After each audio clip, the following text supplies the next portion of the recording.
Hello everyone, this is Kiran here. आज का video एक बहुत अच्छी न्यूज़ आई हुई है और बहुत सारे न्यूज़पेपर्स, बहुत सारे लीडिंग न्यूज़पेपर्स ने इसको बहुत अच्छा पब्लिश किया है कि आईटी में जो अभी तक जॉब्स थे, बहुत स्लम्प था, बहुत प्रॉब्लम थे। बट इस महीने वो जॉब्स की जो संख्या है वो बढ़ चुकी है। मतलब आईटी इंडस्ट्री अभी हायरिंग चालू कर दी है। दूसरी चीज, कैंपस ड्राइव जो हो नहीं रहे थे कॉलेजेस में, वो भी होने जा रहे हैं। बट पता होना चाहिए कि ये केवल एक न्यूज़ है। ऑब्वियसली न्यूज़ सही भी होती है, गलत भी होती है, या तो कोई केवल प्रोजेक्शंस दिखाते हैं और उसके हिसाब से हम सोचने लग जाते हैं कि नहीं नहीं ऐसा हो ही रहा होगा। बट ये भी हो सकता है कि आज बोले कल कुछ ना हो। ये सब कुछ हो सकता है। जैसे अगर बात करूं मैं, तो आप इस न्यूज़ को देख सकते हो, Indian IT sector turns to campus placement after year long pause. Year long pause मतलब क्या हुआ इसमें? इसका मतलब क्या है ईयर लॉन्ग पॉज? मतलब एक साल से बिल्कुल भी रिक्रूटमेंट नहीं थे, जो कि अभी कंपनीज करना चाह रही है, मतलब बहुत सारे कॉलेजेस में। बट मैंने बहुत सारे वीडियोस में आपको बताया था कि जब लो पीरियड होता है तब प्रिपरेशन का समय होता है, और जब लो पीरियड चले जाता है तो कभी ना कभी बाउंस बैक होना ही होना है। कहने का मतलब यह है कि आईटी मार्केट भी स्टॉक मार्केट के जैसा इस टाइप से होता है। कभी आपको लो मिलेगा, कभी हाई मिलेगा, कभी लो मिलेगा। ये वाला जो टाइम होता है वो होता है प्रिपरेशन का, और ये वाला होता है इंटरव्यू देके जॉब्स लेने का।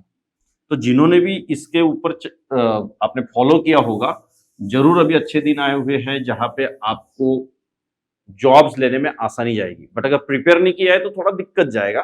फिर भी आप प्रिपरेशन स्टार्ट कर सकते हो, क्योंकि ये न्यूज आ गई दूसरे दिन ओपनिंग्स आ गई, ऐसा नहीं होता है। ये आने में और 4-5 महीने लगते हैं। अभी भी अगर प्रिपरेशन स्टार्ट नहीं किया तो आपने करना चाहिए। तो जरा थोड़ा न्यूज की तरफ ध्यान देते हैं हम कि न्यूज में क्या बोला गया है। देखिए यहाँ पे क्या बोला है।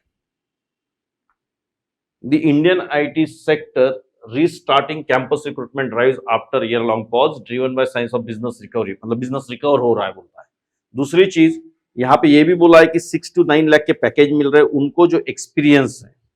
Joining the placement which began July, this companies will not be focusing on entry level jobs. मतलब एंट्री लेवल के लिए नहीं है ये पैकेज, बट एक्सपीरियंस वाले लोग अगर है, 1 साल 2 साल का अगर एक्सपीरियंस है, तो आपके लिए ये बहुत आसान है अचीव करने के लिए। बट अगर आप एंट्री लेवल हो तो भी अचीवमेंट है। जैसे देखिए बिजनेस स्टैंडर्ड्स के हिसाब से क्या है, reported in June that TCS plans to hire 40,000 freshers this year, Infosys aims to recruit. Guys इस स्टेटमेंट पे ना बहुत अच्छे से ध्यान दीजिए, ये बहुत इंपॉर्टेंट स्टेटमेंट होता है। यहां पे क्लियर एक वर्ड अगर आप बहुत अच्छे से देखोगे तो वो है एम्स और प्लान्स। मतलब प्लानिंग है, एम्स है, कर दिए क्या नहीं दिए। तो फिर इनकी प्लानिंग को हमको तब टारगेट करनी है जब ये प्लानिंग, अब वो लोग प्लानिंग कर रहे हैं, एक दिन तो आएगा जिस दिन एग्जीक्यूट करेंगे, उस दिन हमको रेडी रहना है। इसलिए मैं आपको बार बार बताते रहता हूं कि प्रिपरेशन मत छोड़िए। जॉब के कॉल्स नहीं आ रहे, प्लेसमेंट नहीं हो रहा है, मेरा कहीं पे भी मैं इंटरव्यू देता हूं तो फेल ही हो रहा हूं, टेंशन नहीं लेना है। कभी ना कभी दिन आएगा, और वो दिन आ चुका है मे बी, मतलब मैं कंफर्म नहीं बोल सकता ये, बट लग तो यही रहा है न्यूज से। देखिए यहाँ पे दिया हुआ है। अब ये तो आप हमेशा सुनते ही होंगे आर्टिफिशियल इंटेलिजेंस, तो तुरंत जाके आर्टिफिशियल इंटेलिजेंस का क्लास मत लगाइए अगर ऐसा कुछ पढ़ लेते हो। Artificial intelligence among most in demand skill. Artificial intelligence जो है वो जावा में यूज होता है, पाइथन में यूज होता है, मर्न में यूज होता है, जो मैं भी बहुत सारी टेक्नोलॉजीज पढ़ाता हूं। तो इनमें आर्टिफिशियल इंटेलिजेंस को कैसे यूज करें उस पर दिमाग लगाना है, ना कि आर्टिफिशियल इंटेलिजेंस केवल पढ़ना है। केवल एआई अगर आप पढ़ोगे, देखिए मैं बार बार हर बार बताता हूं, केवल आपको जाके एआई का क्लास नहीं लगाना है, या डेटा साइंस का क्लास नहीं लगा लेना है, मशीन लर्निंग का क्लास नहीं लगाना है। ये सारी चीजें आपको अपनी टेक्नोलॉजी में यूज करनी है। मे बी जावा, पाइथन, यहां पे आपको यूज करने का ट्राई करना है कि इन एआई एमएल के थ्रू आप अपना काम कैसे इजी बना सकते हो। को पायलट आ गए अभी बहुत सारे, चैट जीपीटी आ गया है, ये सारे के सारे क्या है, ये सारे एआई और एमएल के ही मॉडल्स है। तो आप उस चीज को यूज कर सकते हो। देखिए क्या है, लास्ट ईयर इंफोसिस की अगर बात करूं, इंफोसिस ने देखिए कितना हायरिंग किया था, 11,900। मैं अभी आपको यहाँ पे एक छोटी सी चीज बताना चाहता हूं। देखिए 11,900 ये लास्ट ईयर, और इससे पहले कितने किया था, 2 लाख कुछ उन्होंने कर लिए थे। 76% ड्रॉप। मतलब क्या हुआ, पिछले साल सही में बेकार स्थिति थी। इन्फोसिस जैसी कंपनियां जो लाखों लोगों को लेती थी हर साल, उस कंपनी ने 11,900 लोग लिए थे सिर्फ। इसका मतलब आपको समझ जाना चाहिए कि क्या मार्केट है। और भी मैं दूसरे न्यूज चैनल का आपको दिखा देता हूं, न्यूज़पेपर्स का, ताकि आपको और आइडिया आ जाए। देखिए यहाँ पे hiring in IT sector is back. कभी कभी तो ये भी होता है टीआरपी के लिए लोग करते हैं, अपनी रैंकिंग बढ़ाने के लिए करते हैं न्यूज मीडिया में। तो जरूरी नहीं कि ऐसा ही हो रहा है, बट एक प्रोजेक्शन होता है। जैसे इन्फोसिस, विप्रो, टीसीएस, टेक महिंद्रा, ये कंपनीज उनके क्वार्टरली रिजल्ट्स जब देते हैं ना, उस समय वो कुछ बात करते हैं, उस बातों को नोट किया जाता है, रिकॉर्ड पे लिया जाता है और आपके आगे पब्लिश किया जाता है। अगले क्वार्टर का हमें नहीं पता क्या रहने वाला है, अगले क्वार्टर में उनका रेवेन्यू क्या रहने वाला है हमें नहीं पता है। तो इस वे में होता है। So see here, according to data from Zempo, active job openings reached 20-month high, 1,68,000 in March. But guys, ये जो है पूरे इंडिया का यहाँ पे ये दिया जाता है स्टैटिस्टिक। तो आपको ऐसा नहीं सोचना है कि ये पुणे के लिए या मुंबई के लिए या महाराष्ट्र के लिए, ऐसा बिल्कुल भी नहीं है। IT sector bounces back with 18% year on year. तो आप इस न्यूज को अगर पढ़ते हो तो और भी आपको क्लैरिटी आएगी। मेरा काम इतना ही है कि जो इन्होंने लिखा हुआ है वो आपको पढ़ के सुनाना। बाकी एक ही कोर चीज होती है, वो है आपको पढ़ाई करना, प्रिपरेशन करना। मेरा एक वीडियो और भी आएगा, आप देखिएगा, हाउ टू प्रिपेयर। उसमें मैं बताऊंगा कि आप क्या गलती कर रहे हो।